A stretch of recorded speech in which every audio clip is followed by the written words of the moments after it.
Hey, everybody, welcome to Hammer Down on the Market Scale Network. I'm your host, Mike Bush, and I am joined today by Abe Eshkenazi, who is the organizer behind the upcoming ASCM Conference. Abe, welcome to the show. Welcome, Mike. Thanks. I'll tell you that ASCM, I tripped over it because it's Association of Supply Chain Management, yeah? Yes. All right, perfect. So, show's coming up. Yeah. Tell me a little bit about what attendees should expect. What are you hoping people get out of it? And then let's also take a step back and talk a little bit about ASCM. Yeah, let me start with ASCM first because I think that's a great foundation for moving forward here.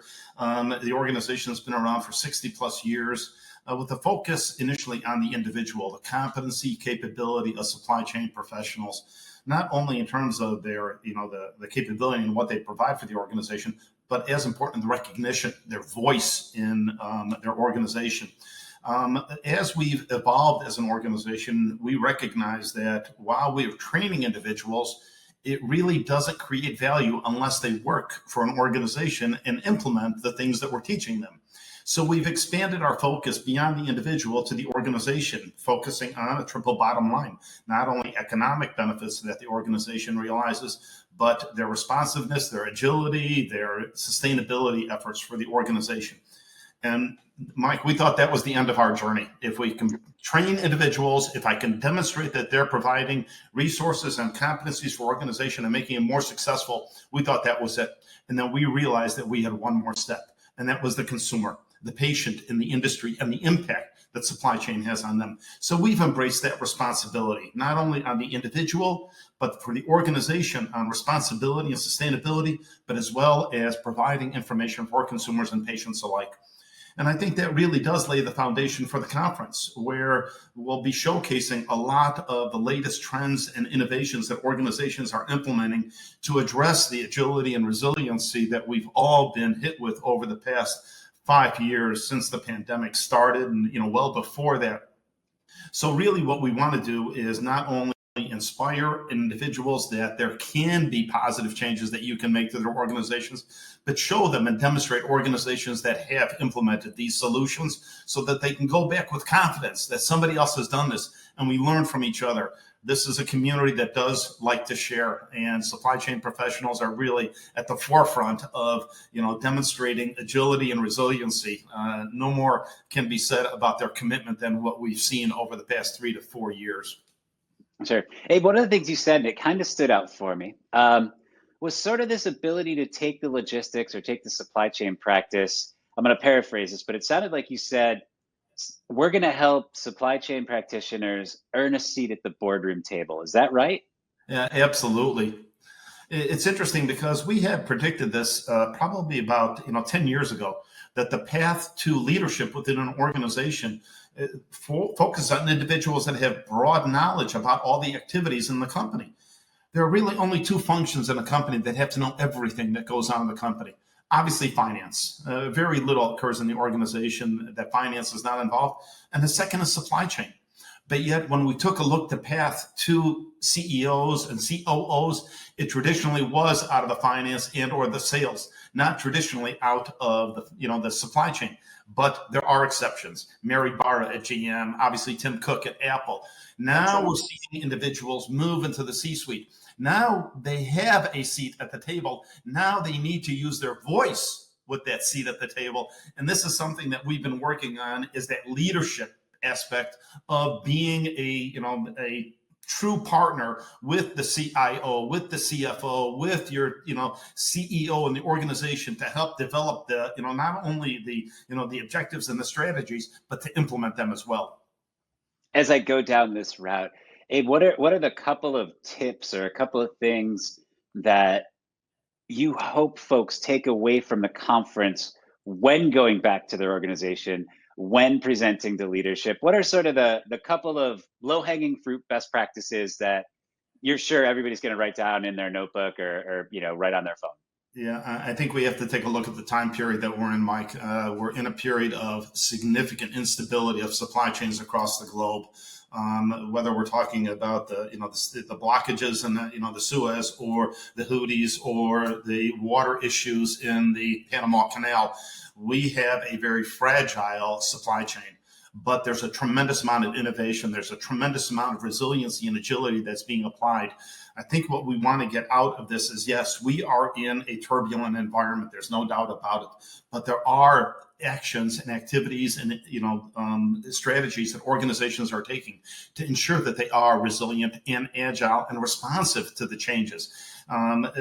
We are problem solvers. Supply chain professionals have always been, the first call when there was a problem. So no surprise that these are the individuals developing the strategies to enable organizations to not only respond, but to move forward, and gain market share and become much more sustainable and successful in these turbulent times. And so obviously everybody is looking at stability and being able to respond to the various, disruptions that we have. I think walking away from it, individuals should feel confident that they do have resources, that there are ways that to enable your organization to be more sustainable and responsive, and that there are other organizations that you can learn from. And I think that's one of the benefits of getting people together. It's been a long time in terms of, individuals exchanging information face to face, while Zoom and Teams are, great tools. There's you can't replace that face-to-face relationship and that one-on-one engagement that you can have with people. Sure.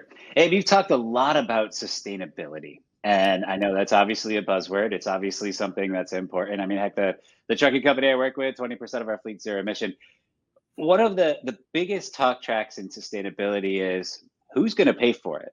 Yeah. Right? Who's gonna pay for a zero emission vehicle? Who's going to pay perhaps more to put, a container on a steamship that's running a new fuel? Yeah. Who's going to pay for it? A great question. I think one of the things that we're recognizing in the evolution of the concept of sustainability. First, we've seen a lot of starts and stops for organizations in terms of sustainability initiatives. We've seen greenwashing, we've seen hushwashing, we've seen a lot of different efforts that have enabled organizations to move forward, and some that may not have been as impactful. When we take a look at sustainability as an organization, we recognize that there are a number of stakeholders in the market. First is the consumers. To your point, are they willing to pay more for sustainable products? Secondly, are organizations responsive to what the consumers expect? And this is where we believe that they will be. That if we can inform individuals in organizations about how to be more sustainable and successful financially at the same time, I think we're making some inroads there. Obviously, we're seeing a lot on the policy, on the regulatory side, especially coming out of the EU, in terms of reporting as well as compliance for sustainability standards. I had hoped that we would see a lot more from associations, industry associations, establishing those metrics, establishing the reporting standards.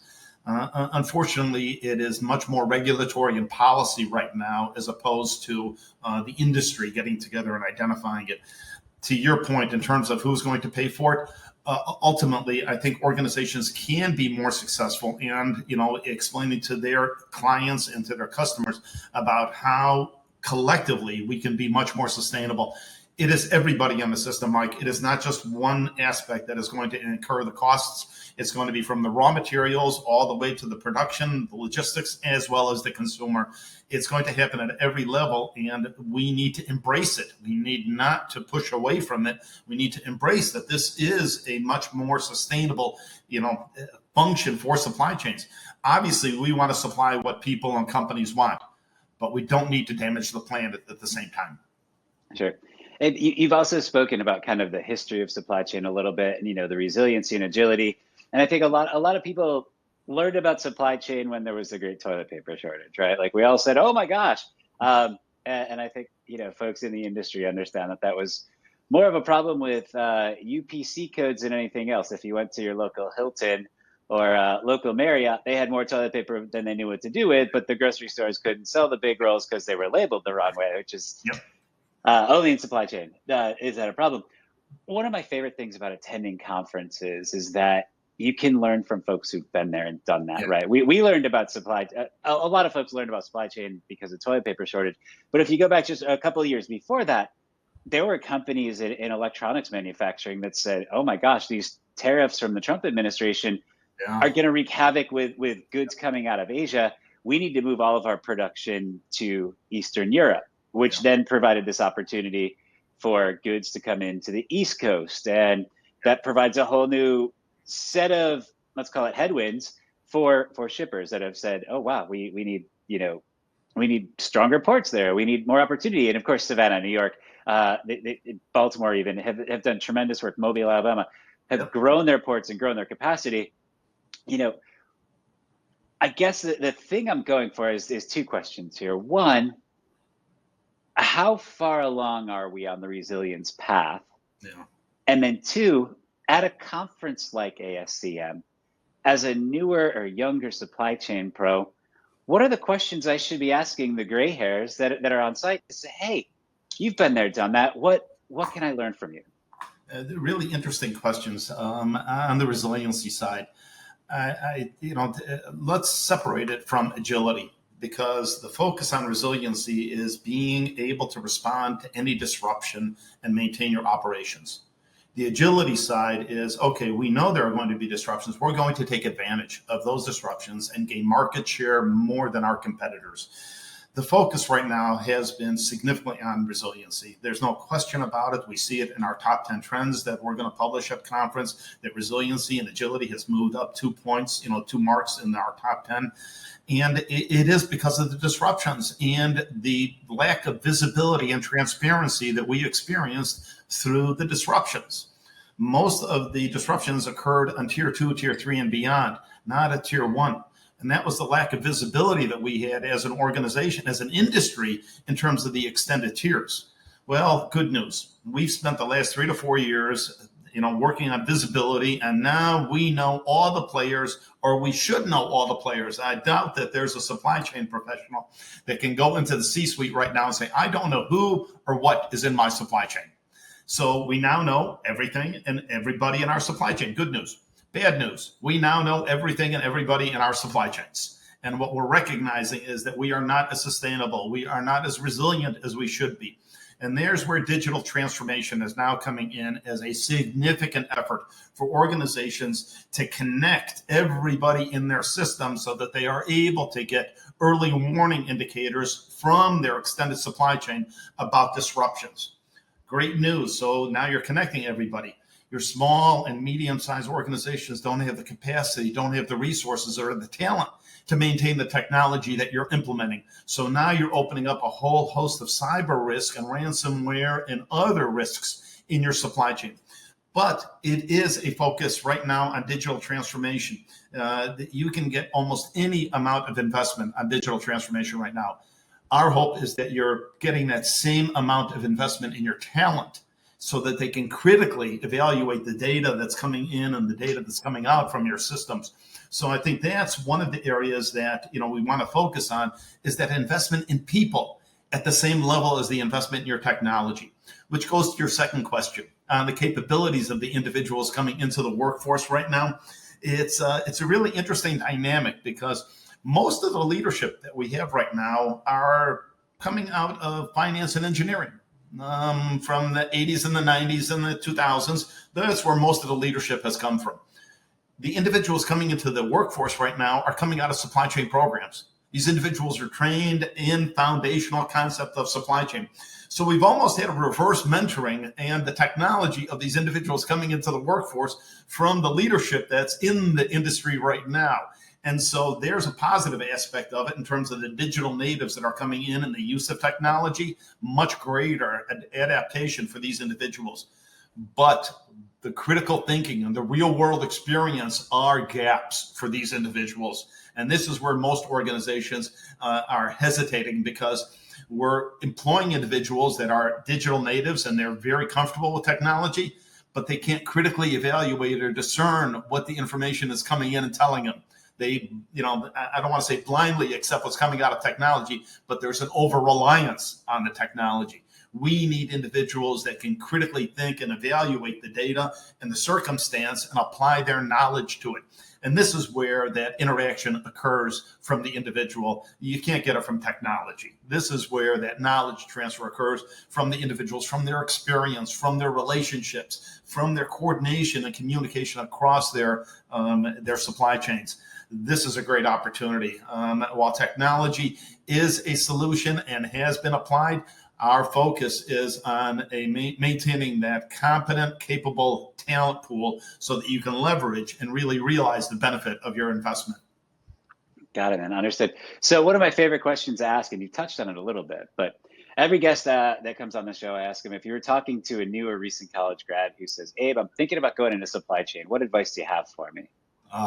You are about to enter into one of the most dynamic fields in the world right now.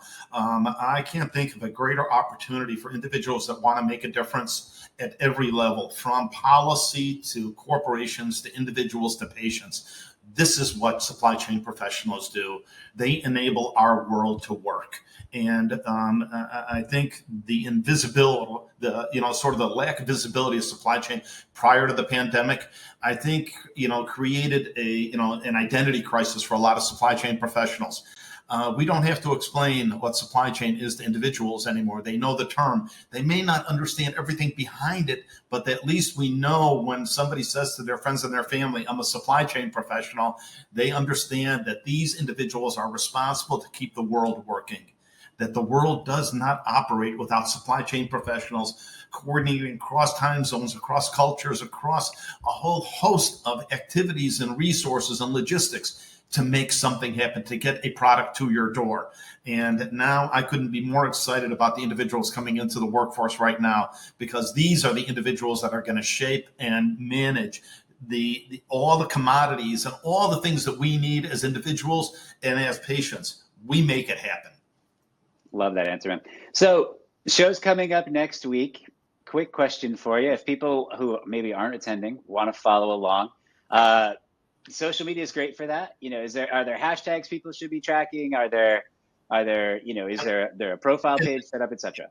Yeah, they can check out ASCM Connect North America, and they'll see all the various, programs, and a number of those that are online that will be available afterwards as well.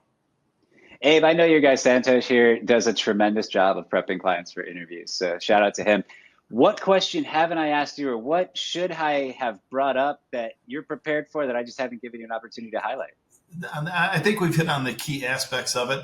From my role, it is ensuring that supply chain is at the top of priorities for regulatory and all the stakeholders, for companies and for the consumers alike. Too often we've seen that, comments about, well, it's a supply chain problem. Well, that would be your supply chain, not somebody else's supply chain. And I think embracing the impact that supply chain has on our lives today, I don't know that we can do enough. As a matter of fact, I'm going to give you a shout out here. We are about to release a 6-part documentary on supply chain. And each of the episodes will take the viewer through 4 commodities or 4 products inside communications, healthcare, transportation, sports, and I'm missing one of them. But the focus is on enabling individuals, consumers, and patients alike to understand the complexity of supply chain, but how efficient it is to ensure that we are getting all the products and services.